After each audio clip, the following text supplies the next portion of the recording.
Presidente Serracchiani, oggi a Palmanova ha visitato la sede dell'ARPA dove lei ha lanciato un messaggio chiaro.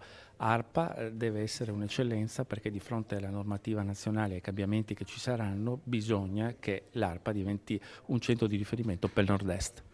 Sì, la nostra agenzia regionale è assolutamente importante nel dirimere tante questioni che riguardano la nostra regione, dalle bonifiche alla Ferriera di Servola, all'amianto, al sito di Tor Viscosa, soltanto per citarne alcuni. Sono tutti obiettivi e sfide molto importanti dove l'agenzia, devo dire, in questi anni si è riorganizzata, ha oggettivamente ottimizzato le risorse, ci sono delle ottime professionalità e competenze, stiamo affrontando dei temi che sono dei temi unici in tutto il livello nazionale, come ad esempio il risanamento ambientale con contestuale attività industriale che in questo momento accade all'interno del porto di Trieste. Dall'altra parte ovviamente sono delle sfide di confronto anche con dinamiche nazionali. La prossima entrata in vigore della legge nazionale ci impone anche alcune valutazioni sul piano regionale, saremo pronti ad affrontarle anche perché oggettivamente con questa riorganizzazione ARPA non solo garantisce la propria terzietà ed autonomia, ma sta davvero affrontando queste sfide nel modo migliore.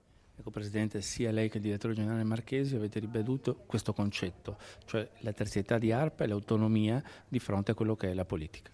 Aggiungo anche l'autorevolezza, perché ARPA si sta costruendo uno spazio importante anche sul livello nazionale, la presidenza da parte del dottor Marchesi di Asso ARPA e le relazioni internazionali che stiamo tenendo con le agenzie dei paesi vicini sono fondamentali. Questo significa sicuramente autorevolezza, competenze e capacità, ma anche quella terzietà dall'amministrazione regionale e da tutte le istituzioni che è fondamentale nell'esercizio dei compiti, delle competenze e dei doveri di ARPA.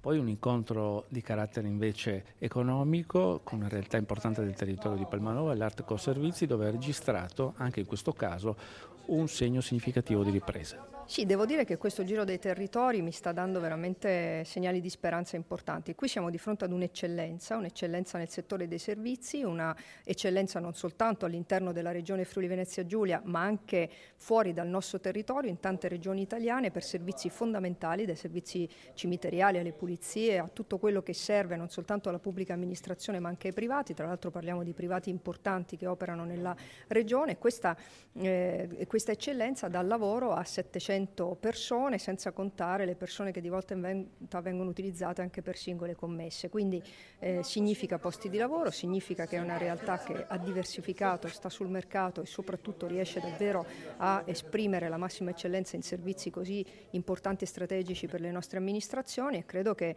insomma sia doveroso per il Presidente della Regione fare questa visita e anche ringraziare per tutta l'attività svolta.